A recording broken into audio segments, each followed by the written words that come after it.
আসসালামু আলাইকুম। আজকে দেখাবো আপনাদেরকে বাংলাদেশ টপ ওয়ান ওয়েবসাইট থেকে কিভাবে আইডি অ্যাক্টিভ ছাড়াও কাজ করবেন। এখানে আইডি অ্যাক্টিভ ছাড়াও কয়েকটা প্রজেক্ট নিয়ে কাজ করতে পারবেন। এখানে অটোমেটিক ব্যালেন্স এড হয়ে যাবে কাজ করলে। এখানে Facebook, Gmail, Instagram, leadership, target bonus এবং মাইক্রো টাস্ক করে ইনকাম করতে পারবেন আইডি অ্যাক্টিভ ছাড়াও। তো যখন আপনার আইডিটা অ্যাক্টিভ করবেন তখন আপনার ব্যালেন্স কিন্তু সাথে সাথে 20 টাকা বোনাস পাবেন আইডি অ্যাক্টিভ করার সাথে সাথে।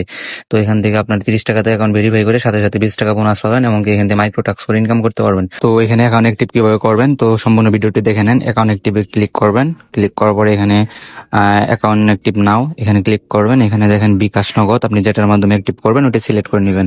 তো সিলেক্ট করার পর এখানে নাম্বার দেওয়া আছে, নাম্বারটা কপি করবেন। কপি করে আপনি আপনার বিকাশ অ্যাপে চলে যাবেন। ওইখান থেকে সেন্ড মানি করে আপনি এখানে ট্রানজেকশন ভেরিফাই করবেন। 30 টাকা সেন্ড মানি করে ট্রানজেকশন ভেরিফাই করবেন, তাহলে আপনার আইডিটা অ্যাক্টিভ হয়ে যাবে। ট্রানজেকশন বসানোর পর এখানে আপনার ভেরিফাইতে ক্লিক করবেন, তারপর এখানে আপনার আইডিটা অ্যাক্টিভ হয়ে যাবে। তো এইভাবে আপনি কিন্তু আইডিটা অ্যাক্টিভ করে নিতে পারবেন। যদি কারো সমস্যা হয়, ট্রানজেকশন সমস্যা হয়, তাহলে আপনার এখানে সাপোর্ট অ্যাডমিন আইডি রয়েছে বা এখানে আপনার সাপোর্ট সেন্টার রয়েছে, এখানে আপনার হোয়াটসঅ্যাপ আইডি রয়েছে, কন্ট্যাক্ট নাম্বার রয়েছে, আপনি এখানে যোগাযোগ করবেন। ধন্যবাদ সবাইকে। আসসালাম।